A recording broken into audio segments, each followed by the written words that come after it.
Hello, this is John Whitaker for the graduate level probability class, and this is our 7th video lecture.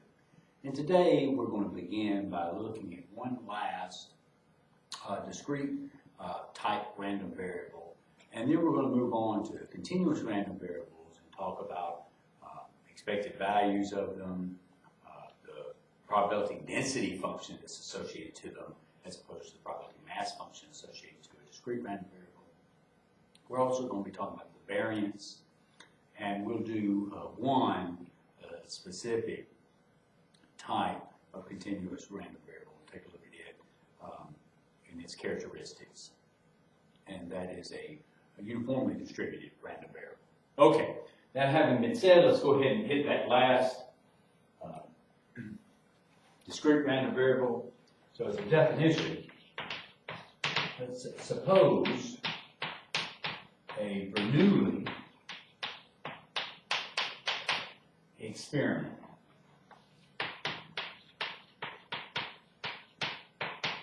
is performed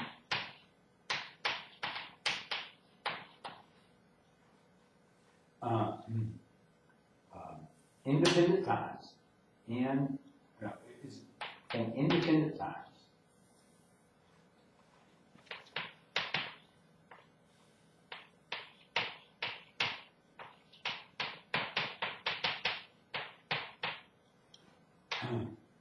until the R success occurs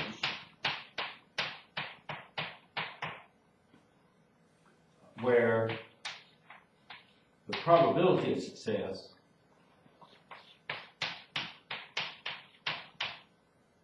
equals to P for each trial.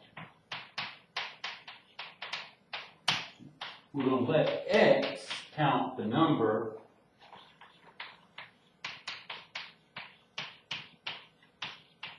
of trials. Then X is called a negative binomial discrete random variable. That's its definition, the negative binomial. And I'll write this on this next board, but it has parameters R and P.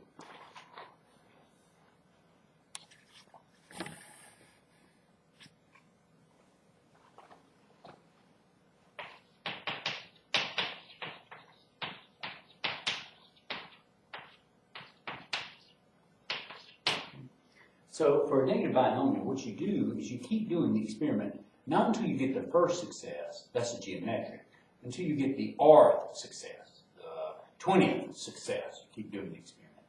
And so what a geometric random variable is, it is a negative binomial random variable where r is equal to 1, the first success. And so its characteristics kind of resemble that of a geometric. And so here's some facts. If X is a negative binomial random variable,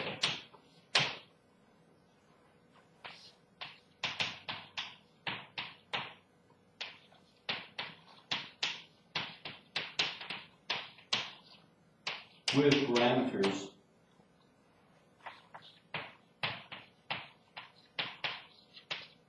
R and P, then, okay, so the first thing is the PMF, probability mass function, is its f of x equal to, okay, so here's what's happening. I know the last time I did the experiment, the Bernoulli experiment, there was a success. So the previous, and so how many times did we do the experiment? X times. The previous x minus 1 times of that, there had to be r minus 1 successes. So the way that we figure out how many ways that can happen is x minus 1 choose r minus 1 times p to the r times 1 minus p to the x minus r, where x, so let's think about this. X could be, well, the to get R successes, the least amount of trials we have to do is R. And then you could be R plus 1, R plus 2, and so forth forever. 2, the expected value of x equals to R over P. Remember, for a geometric, it's just 1 over P. So here, R is more general, and for the geometric, it's negative binomial with R equals 1. And 3, the variance of a negative binomial is equal to R times 1 minus P over P squared. Again, when R is equal to 1, that's exactly the variance of a geometric variable. I am not going to prove any of these 3 facts. I'm not going to prove that the sum of this is equal to 1. I'm just going to say, here's what it means to be a negative binomial, discrete random variable. And let's look at an example.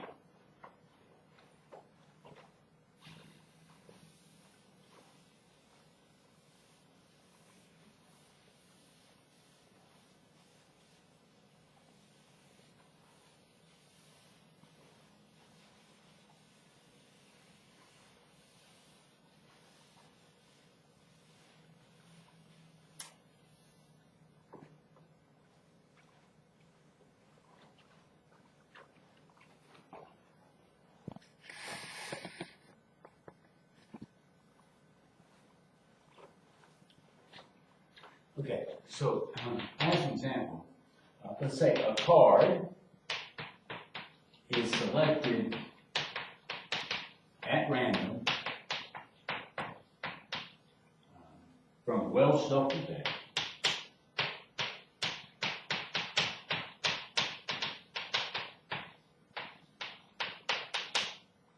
Its suit is noted.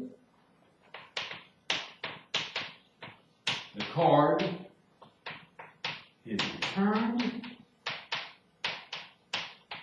to the deck.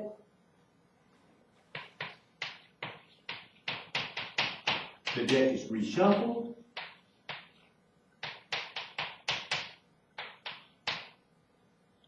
And the deck is reshuffled.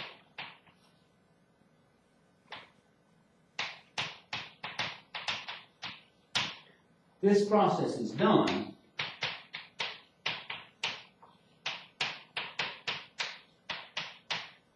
until the 5th time a heart is obtained. Let x be the number of cards selected.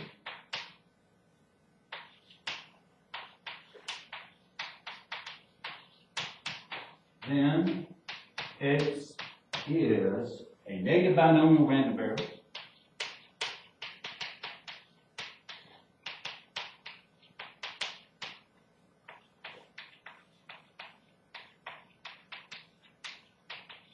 with parameters, so I just put down PAR, parameters. So it's R equal to 5 and P equal to 1/4.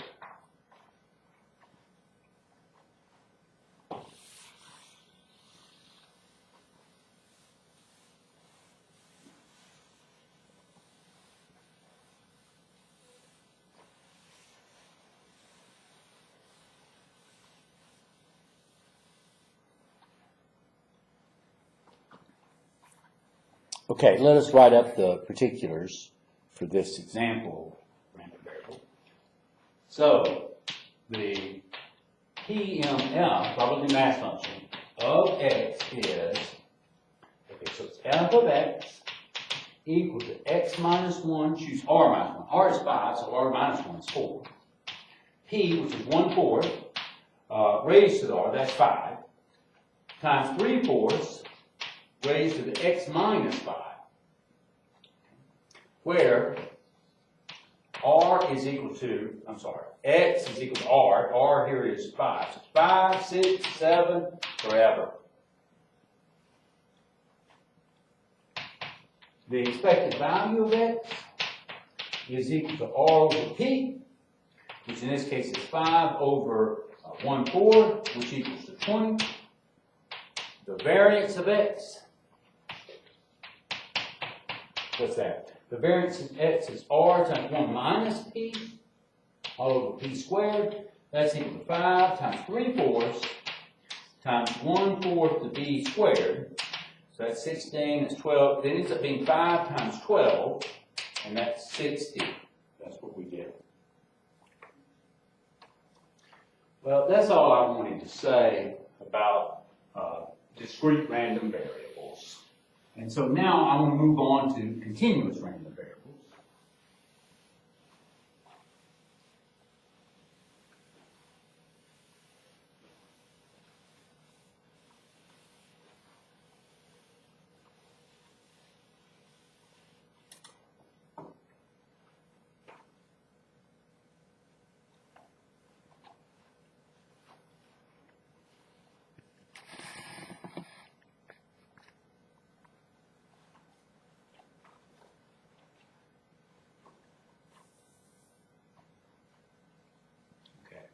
So here's the definition. So a random variable, let's give it a name, x, is said to be continuous. So a continuous variable.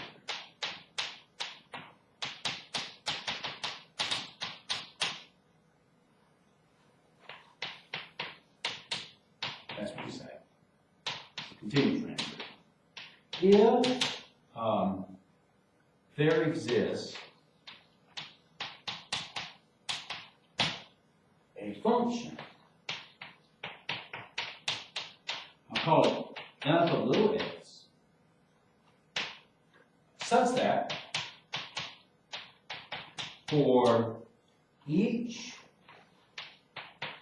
b is a subset of R, the probability that x, its outcome value, is in b, is given by the integral over b of f of x dx. In this case,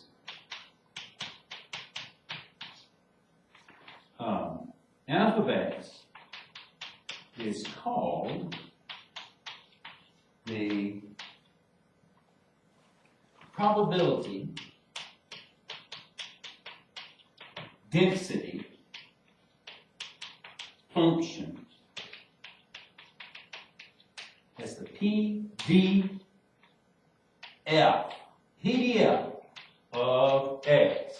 So discrete random variables have PMS, probability mass functions. Continuous random variables have probability density functions associated with it. And what is the probability density function? It's the guy that you integrate. And you integrate over the right region to get the chance that x is in D.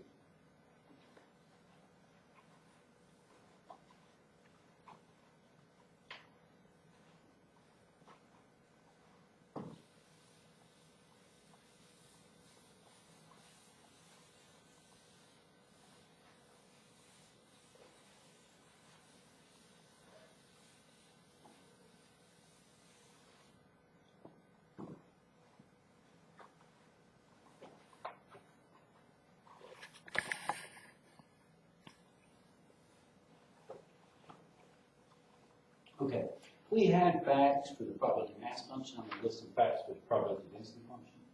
So fact, if f of x is a PDF, probability density function, then, well, for the PMF, if you summed over all of its output values, you got 1. Well, here, if you integrate from minus infinity to infinity of f of x dx, you get 1. So let's prove this. This is easy. Well, note that 1 is the probability that x is an element from minus infinity to infinity. I mean, the chance that x is a real number is 100%, 1.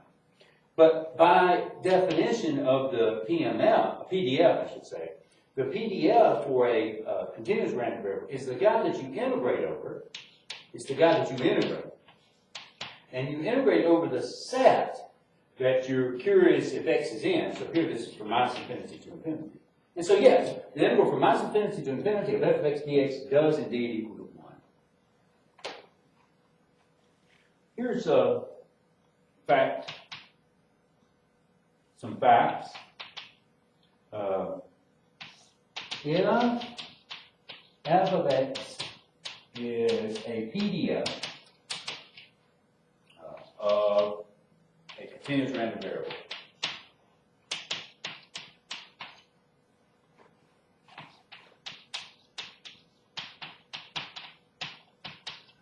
x, then here's two other things that will happen.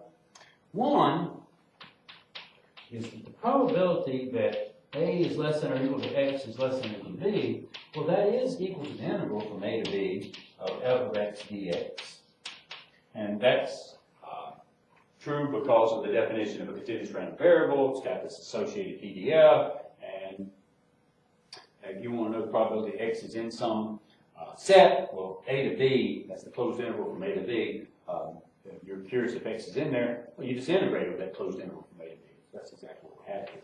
And two, here's something to know is the probability that x equals to a, which is equal to, so here's kind of proof of it. It would be the integral from a to a, so that's probability x is in the set that only contains a, so you can integrate from a to a. But f of x dx, well, that's equal to 0, because if you integrate just over 1 point, you just get 0. So the chance that a continuous random variable is equal to a specific number, the chance of that happening is 0.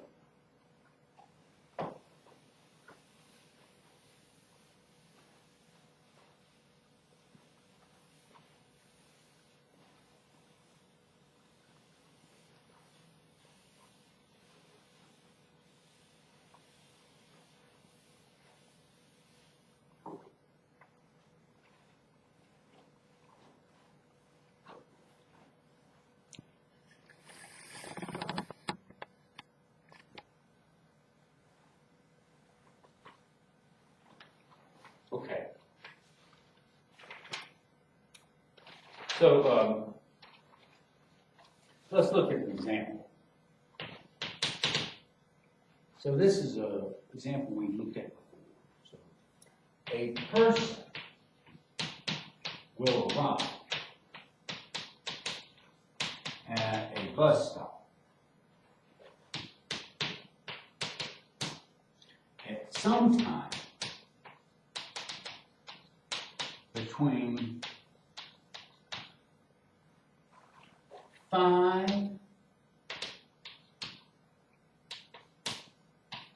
and 5:30 p.m. And I'll say where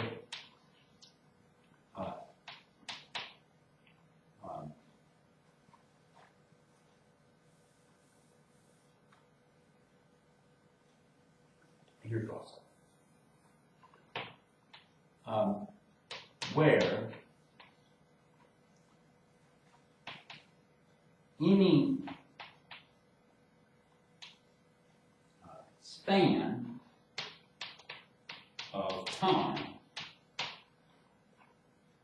so connected span of time, in this range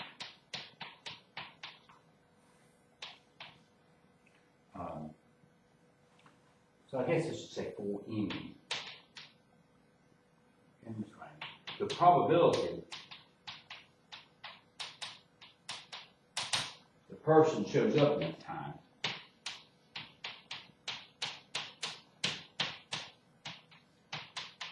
in that span of time is equal to the length of the span, okay, over 30. That's the length of the time period for which you will show up. Okay? Let x be the time after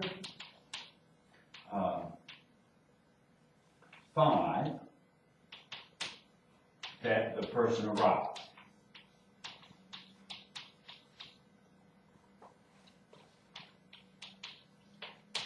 Then, x is a continuous random variable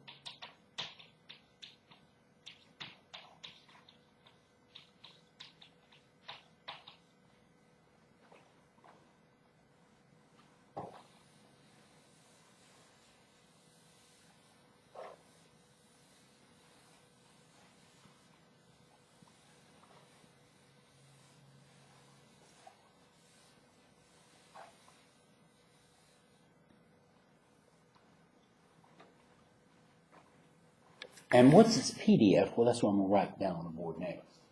With PDF,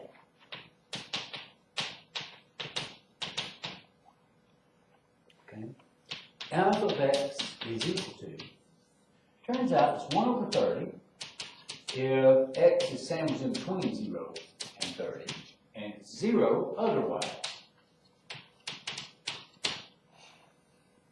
Okay, that's what we have.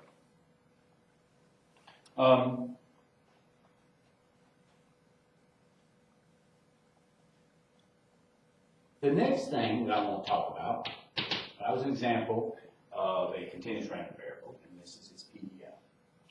The next thing I want to talk about for a continuous random variable is the expected value. So given a continuous random variable,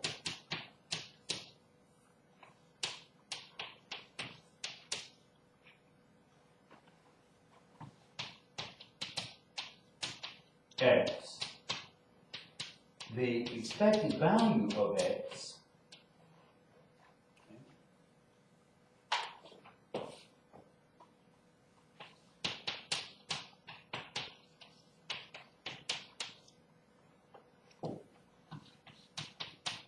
is denoted by e of x and given by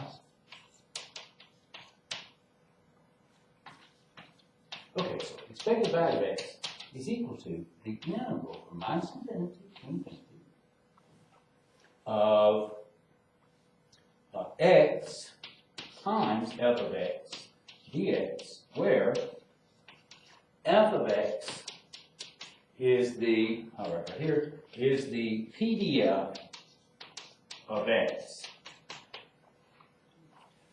You know, for discrete random variables, we sum over all the x values of x times f of x. For continuous random variables, we're going to integrate from minus infinity to infinity. That's all the possible x values, but it's going to be x times f of x. So they're similar, except with discrete, you had summations. With continuous, you have integration.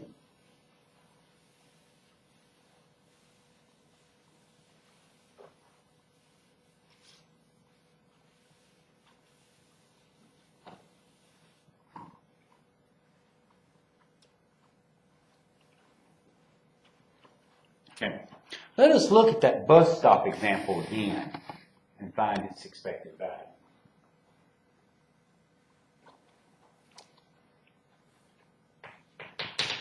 Example, consider the previous bus stop. I'm not going to write all that. Example.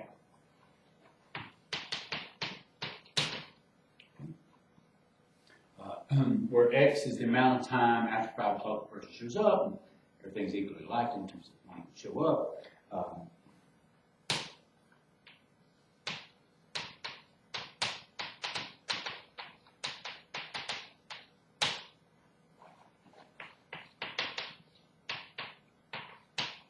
The person arrives. And so we had, as recall, somebody might say, find the expected value. Well, here's what I'd say first of all. Note the PDF of x, if we remember what it is, so it's f of x equal to, it was 1 over 30 if 0 is less than or equal to x is less than or equal to 30. And it turns out to be 0 otherwise. So, the expected value of x is supposed to be the interval from minus infinity to infinity of x times f of x dx. But here's one thing I noticed. F of x a lot of times is 0. And if you say 0 times x, you just get 0. If you integrate 0, you get 0. So what we can do is use some properties of intervals and say, hey, look, this is the same thing. So I'll break this up into 3 intervals. This is from minus infinity to 0 of x times f of x dx, plus the interval from 0 to 30 of x times f of x dx, plus the interval from 30 to infinity of x times f of x dx. And what I want to tell you, first of all, is that this is an improper interval, and some of these intervals of the 3 listed there are improper intervals. And sometimes I'm going to be very formal in working with those. And that the way that we learn in calculus to work with those improper intervals is we take the limit as some dummy variable, let's say t, goes to, let's say in this case, minus infinity, of the interval from t to 0 of x f of x. But in this case, what I'm going to say, instead of being so formal with it, I'm going to notice that, hey, that f of x over that region for the first interval, from minus infinity to 0, f of x is 0. That's just my point, it doesn't matter. So really that first interval is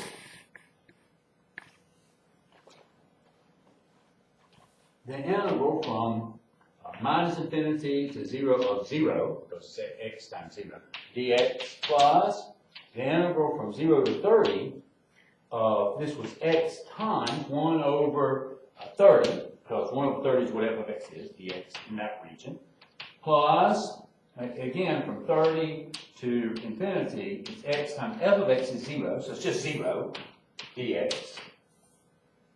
These parts are, this interval 0, this interval 0, so it ends up being the interval from 0 to 30 of x times 1 over 30. Antiderivative of that, first of all, it constantly be brought out, and the antiderivative for x is x squared over 2.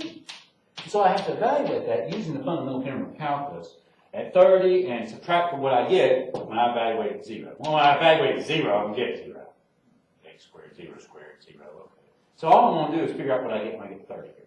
30 squared is 900 divided by 30. That's going to be 30. 30 divided by 2. So it's 30 squared over 60. I want to tell you that's 15. Let me write this very plainly. Minus 0. And that's going to end up being 15. That's the answer that we get. Okay, so that's the expected value of the time that he shows up. Hey, that makes a lot of sense. Everything's equally likely for that guy to arrive at the bus stop. He's going to arrive somewhere between 5 and 5:30. You figured that he'd arrive at 5:15 on average, and with everything being equally likely. And we're saying 15 minutes after 5 when you show up. That makes sense. Okay. Well, as a definition, let's let x be a continuous random variable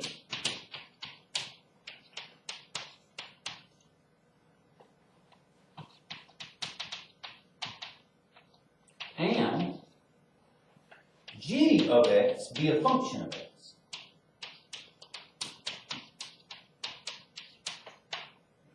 Then, the expected value of g of x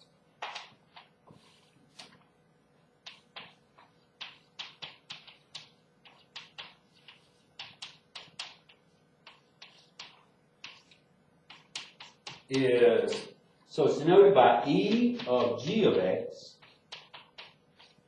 and given by is the integral from minus infinity to infinity of g of little x times f of x dx, where f of x is the PDF of x. We'll do an example of that.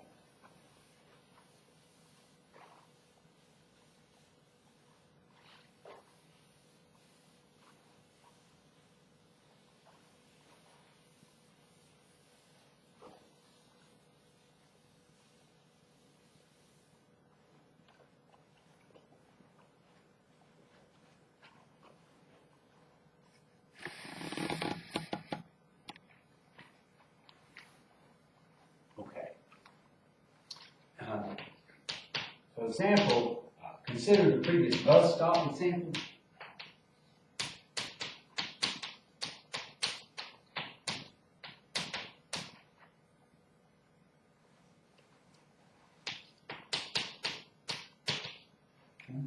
Where X is the amount of time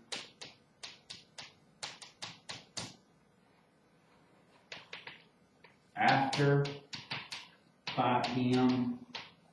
the person arrives.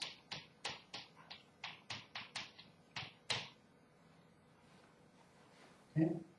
So somebody might say, find the expected value of x squared minus, let's say a particular example, 2x plus 1.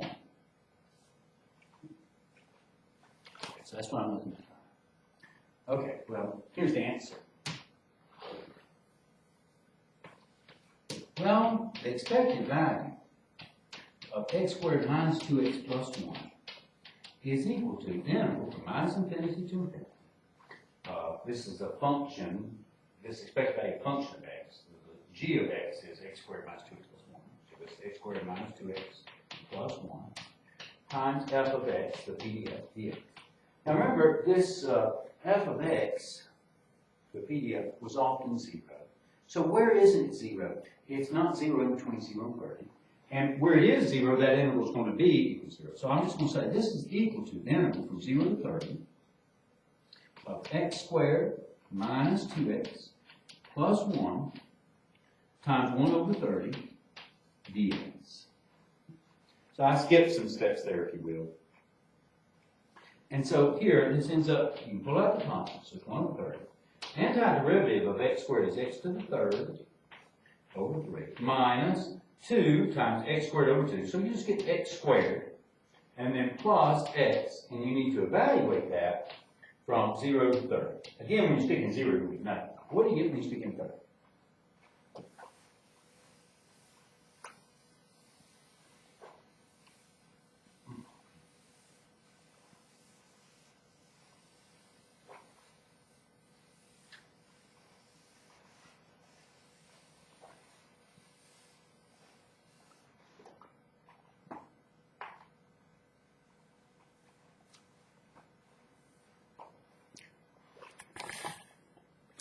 Okay, when I stick in 30, what I'm going to get is 1 over 30. Here, when I stick in 30, I'm going to get 30 times 30 times 30. It's 27 with 3 zeros. Divided by 3. Minus, this is 900. Plus 30. And then minus 1/30 times 0. You stick at 0. And I did the calculation beforehand. What you get here is 6721. That's your answer. Leave you to verify that. Okay. I didn't go back to one of our previous lectures to see exactly how what I talked about when I talked about the variance. But it might have been the case that when I talked about the variance of a random variable, it was just a random variable in general. So maybe this is recall, but here, as a definition, given a random variable x,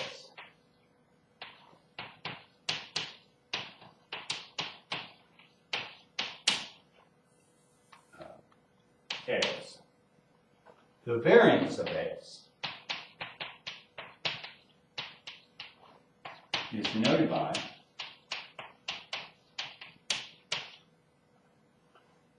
VAR of x, and given by VAR of x. Its definition was it's the expected value of the quantity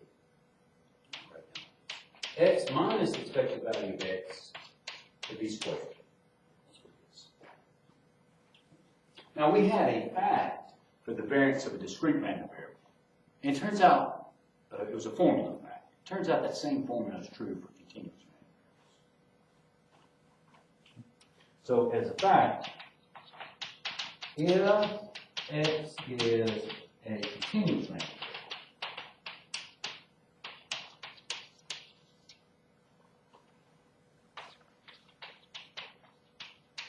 then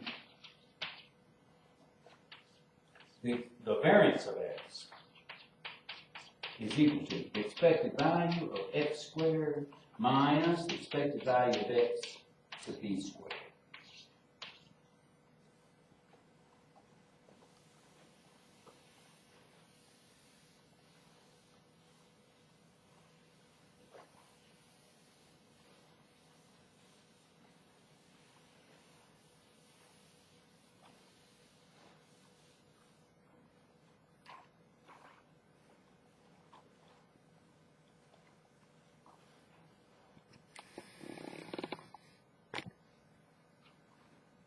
Okay, let's prove that.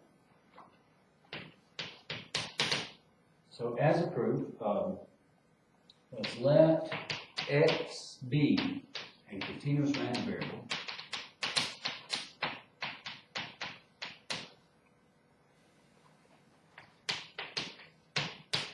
with PDF f of x. Then the variance of x, by definition, I know what that is. That's the expected value of the quantity x minus the expected value of x to b squared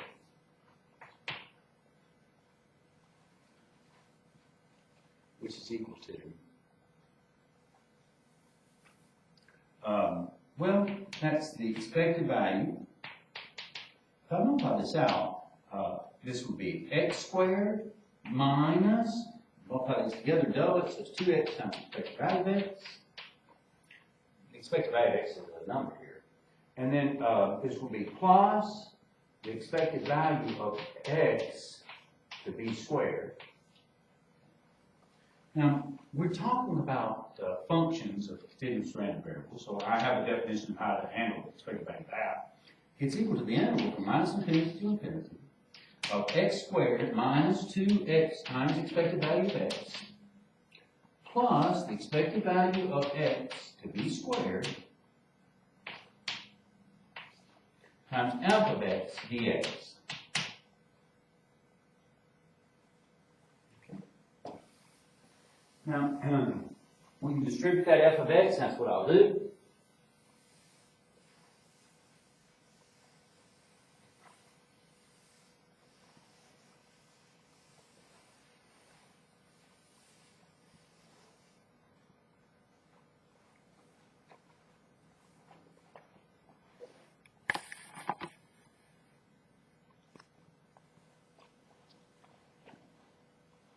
That's equal to the interval from minus infinity to infinity of x squared times f of x. And you can split up, then I'll take my time. Plus, or it's minus 2x times the expected value of x, f of x, plus the expected value of x squared of x to b squared, times f of x dx.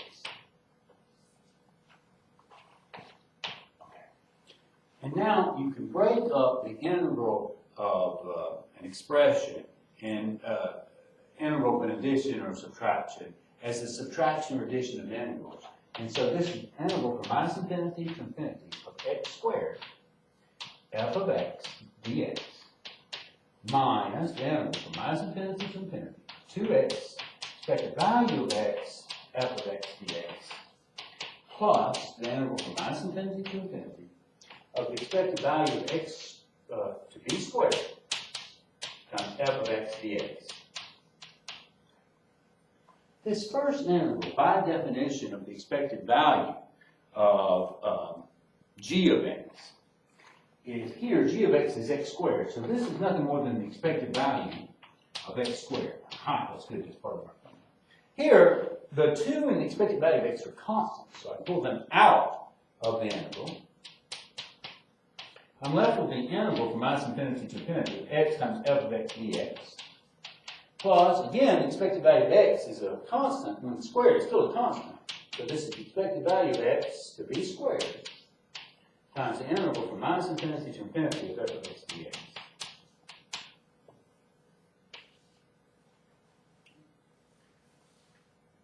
So we're using calculus here to get something about probabilities. But what the calculus that we use for continuous random variables has to do with integration, as opposed to discrete, where we have to do summations.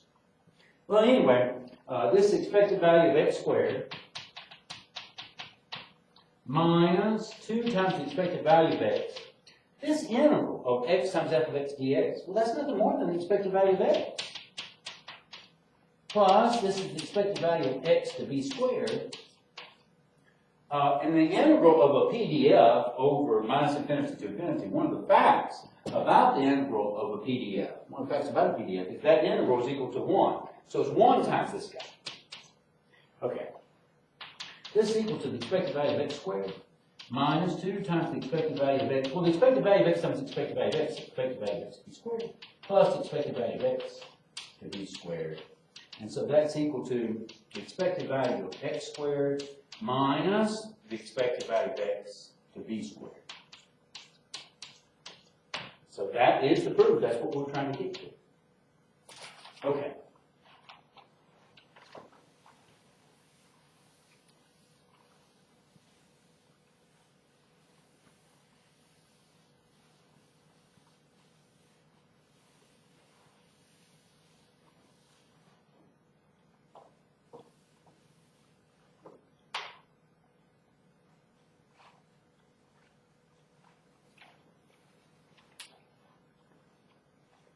Let us look at that bus stop example again.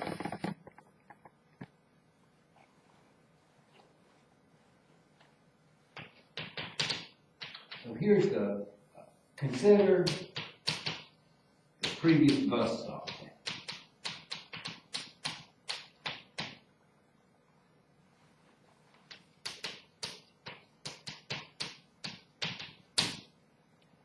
Bus stop example. Okay, and someone might say, find the variance of x. But here's what I'm thinking. I'm thinking the variance of x by formula is equal to the expected value of x squared minus the expected value of x to b squared. I already found this. This was 15. So I need to find the expected value of x squared. Well, that's going to be equal to the integral from minus infinity to infinity of x squared times f of x dx. Now, f of x was 0 a lot of the time. The only spot where it wasn't 0 is when you were looking at the interval from 0 to 30. So the other region along the x-axis, when you integrate x times f of x, you're going to be integrating 0, so that's just 0. So really, the only part of the line we have to be looking at, the x-axis we have to look at, is from 0 to 30, and it would be x squared times 1 over 30 dx. That's 1 over 30 times x cubed over 3, evaluated from 0 to 30. When I'm sticking 0, we're going to get nothing, so I'm going to subtract nothing. When I stick in 30, I'm going to get 30 squared, that's 900 over 3 minus 0, which is really 300. So, variance of x, I got to remember right here, is equal to expected value of x squared minus expected value of x to b squared, which is equal to, this is going to be 30 minus 15 to b squared, because we found the expected value of x to be 15. That's 30 minus 25, that's 75. That's the answer.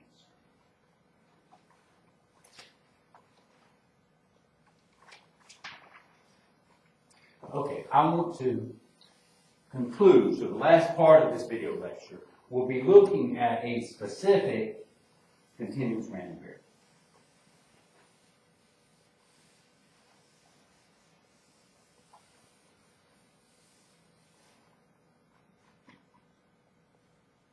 And it's the simplest of the continuous random variables in my opinion. It's the one we've talked about. It's the bus stop is an example of that. So, as a definition, a continuous random variable, x, is said to be a uniform random variable.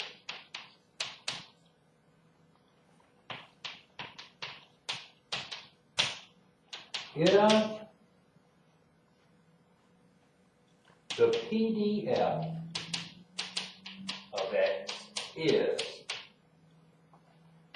f of x is equal to, it's 1 over b minus a, if a is less than or equal to x is less than or equal to b, 0 otherwise, for some a, b that are elements of the real numbers. In this case, we say x is uniform. Sometimes we say uniformly distributed. So x is uniform with parameters a and b.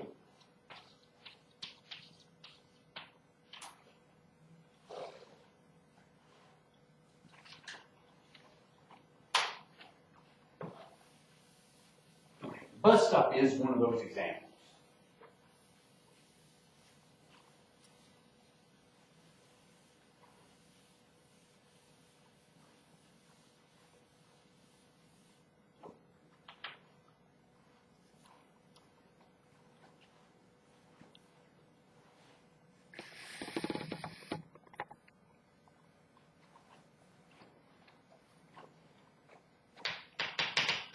The random variable in the bus stop example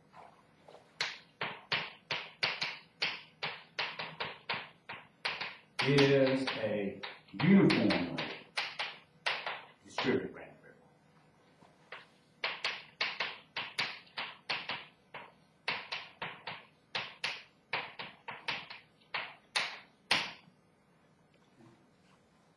Now, we think of, as just a comment, we think of uniform random variables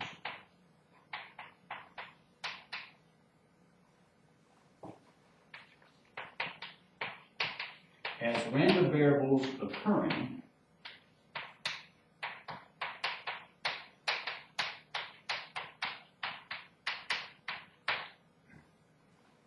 when outcomes are equally likely.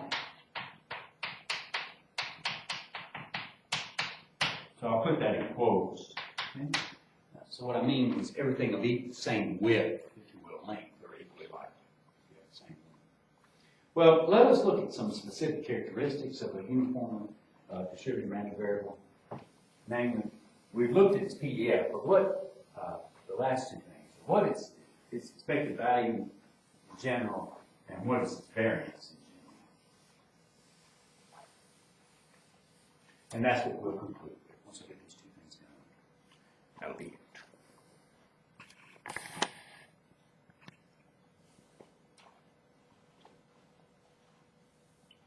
So, as a fact, if x is a uniformly distributed random variable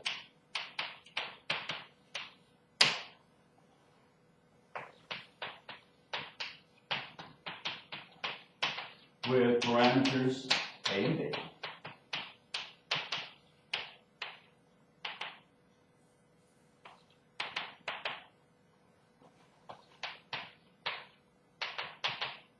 then the expected value of x is equal to b plus a over 2.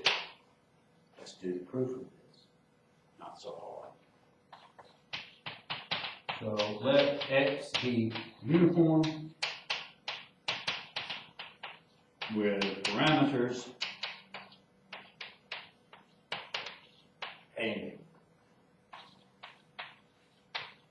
Then the expected value of x is equal to the interval, by definition, from minus infinity to infinity, of x times f of x dx, which will be equal to the interval from minus infinity to a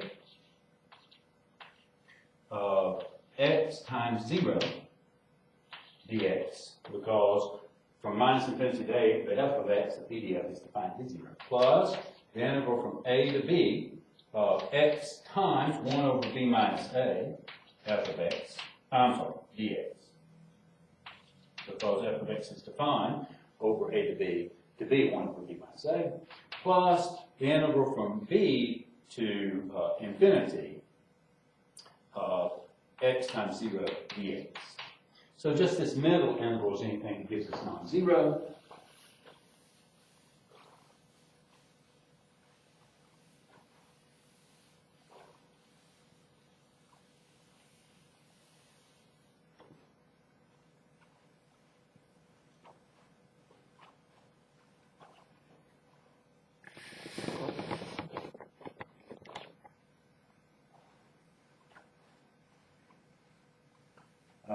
So that's equal to the integral from a to b of 1 over b minus a times x dx. Antiderivative for that, 1 over b minus a, x squared over 2. So I'm using fundamental calculus. I stick in a and b. I stick in b first. I get, well, it's 1 over b minus a times b to b squared over 2. Minus is 1 over b minus a times a squared over 2. This is 1 over 2 times the quantity b minus a times b squared minus a squared. Now b squared minus a squared can factor. That factor is b minus a, so 1 over 2 times b minus a times b minus a times b plus a. The b minus a is as factor in the top with the one that's in the bottom cancels. And I'm just left with b plus a over 2. And that's what we want to prove. In the bus stop example, a was 0, b was 30, the expected value was 15, that's 30 plus 0 is 30 divided by 2, 15. Matches. What's a little bit tougher is the following factor proof, but not that tough. It says if x is a uniformly distributed random variable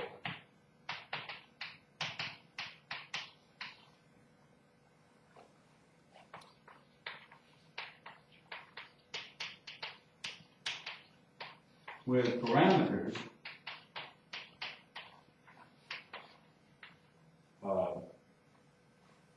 a and b, then the variance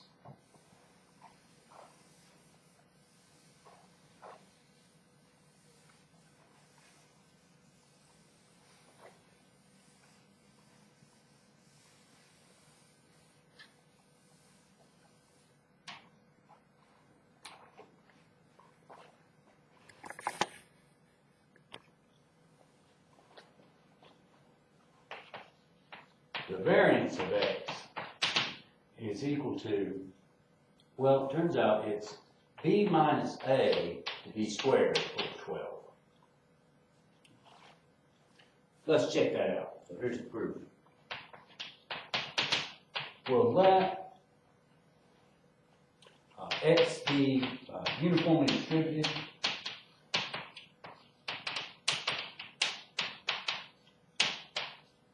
with parameters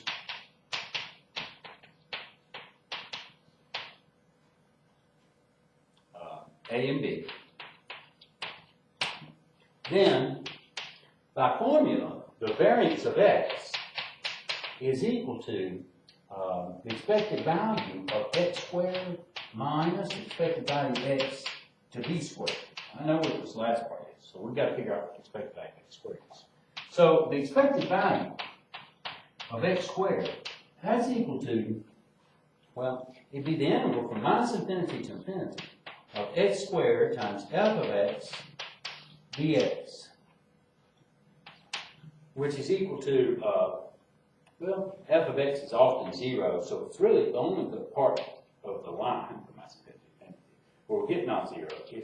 It's over a to b, so it's x squared times 1 over 30 dx. Let's see. That's equal to x cubed over, well, 1 over 30 is in front of it, and then there's 3 underneath it, a to b, So this ends up being 1. So it's really 30, 1 over 3. And so when I stick in b first, I get b cubed. And then it would be minus a cubed. Yeah, but what, I shouldn't say a and b. Yeah, I should have a and b. I don't know where this 30 is coming from. It's not 30. I wasn't paying attention. I was thinking about the bus stop. It's b minus a. So put b minus a here. B minus a. I don't know what I was thinking. I was thinking of bus stop. And so here I can factor the b cubed minus a cubed. So this is 1 over b minus a. Look, I made that mistake. F of x is 1 over b minus a over a to b. It's 0 otherwise. Okay? So here's 1 over b minus a times 1/3 and times, this is b minus a. That's the way b cubed minus a cubed factors. And then I think it's b squared plus ab plus a squared. I think that's what it is. And the b minus a is canceled.